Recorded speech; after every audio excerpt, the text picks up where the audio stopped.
Hello，我是列三米，我是露露。那今天我们要来看的是，他其实在等你主动吗？那我们这里有3个选项哦，大家依照自己的直觉呢来选这一组来跟你有能量链接的一组哦。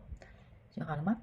好，我们来看第一个选项是什么？哇，罪恶感哦。那我觉得如果你选到这一组啊，我觉得答案是否定的哦。他不是在等你主动，而是在心里面呢其实是有罪恶感或者是放不下的心结哦。所以即使你主动了，他也未必能够立刻来回应你哦。